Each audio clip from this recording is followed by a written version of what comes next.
Ok, merci beaucoup de l'opportunité que vous nous donnez à répondre à nos questions. En Afrique aujourd'hui, la question au centre du développement durable, les objectifs de développement durable, c'est l'accès. L'un des gros problèmes, c'est l'accès à l'énergie électrique. Parce que sans énergie électrique, on ne peut pas lancer des chaînes de valeur d'industrialisation de quoi que ce soit, puisqu'on n'aura pas d'énergie. Alors, quand on connaît le grand potentiel que regorgent les pays africains, je vais prendre le cas du Cameroun, que ce soit en hydroélectricité ou alors en énergie solaire, et même la biomasse pour ce qui est du biogaz. Le Cameroun a un énorme potentiel en la matière, mais les populations demeurent sevrées de temps en temps de l'énergie, notamment l'énergie électrique.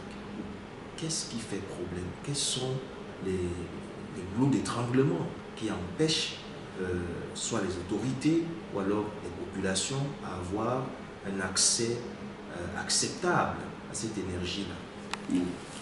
Thank you very much, Mr. Boris. Je peux m'exprimer en anglais, s'il vous plaît? Please. Okay. No, you are very right. The question that you pose is what I call the African energy paradox. The paradox is that there's a lot of need for energy in Africa because without energy there can be no development. Without development, there's a big risk to peace, there's a big risk to education, health, and so on. So as you rightly say, energy, access to quality energy is fundamental to achieving all the SDGs. But the problem we have in Africa is that despite this huge demand for energy, despite the huge potential that Africa has in terms of all energy sources, renewables and even fossil, access is still a big problem. And that problem is simply because of underinvestment. There's a huge underinvestment, and even for those who have access, the quality is very poor, as you rightly say. Like in urban areas, we always get high numbers or high rates of access. But what kind of access? Very poor access, because outages are very frequent. And we even see that even in a very advanced country like South Africa, they are having huge outages, right?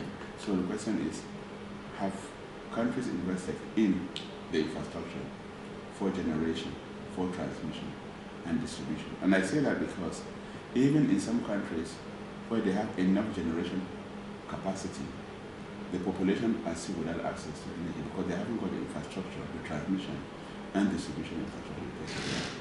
Now, when it comes to underinvestments, why are there low investments? We take the case of clean energy globally. Investments are over 300 billion, getting over 400 billion in recent times. Out of those investments, less than 2% flow to Africa. Okay, so with that situation, how are you going to address the energy situation with such a low underinvestment? That is why we are working as the Economic Commission for Africa with countries to work with them to look at the policy and regulatory frameworks to see what are the policy and regulatory barriers to investment. It could be, lack of coherence, policy coherence, lack of transparency. It could be poor governance.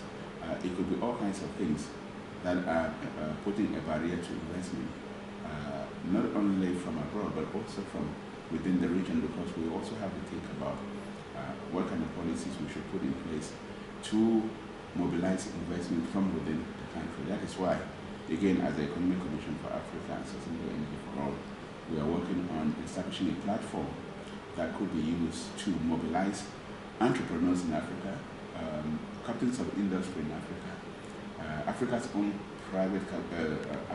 Africa's own capital, including sovereign fund bonds, sovereign fund, to invest in energy. And therefore we're asking, for example, if you look at people like Dangote, who have made huge transformation in construction, agriculture, people like Elumelu, who have made big transformation in banking, people like Shak Masiwa, who have made big transformations in telecommunications, Mo Ibrahim, and so on. We need those people too, people like those to also do the transformations in the investment that we need for energy on the continent, because we cannot continue to rely on foreign investment, which come with very high perception of risk, right? And although Studies like Moody's and Investor Services have shown that the return on investment or the defaults on project finance in Africa are very low compared to other parts of the world. Foreign investors still come with a very high perception of risk in Africa. And so the cost of capital becomes really high, and we cannot solve the energy problem if this issue of the cost of capital remains high. So there's so many factors that are contributing to the low energy access situation in Africa, and the implications are huge in the sense that we cannot industrialize the way we want. We have the Africa Continental Free Trade. To trade, you need to make things. To make things, you need energy. But if AFCFTA is working and we don't have things to trade, we don't have the energy to provide the services and so on. So this is a vicious circle that we need to find ways to turn into a virtuous circle. Otherwise, the SDGs that we're trying to promote will be difficult.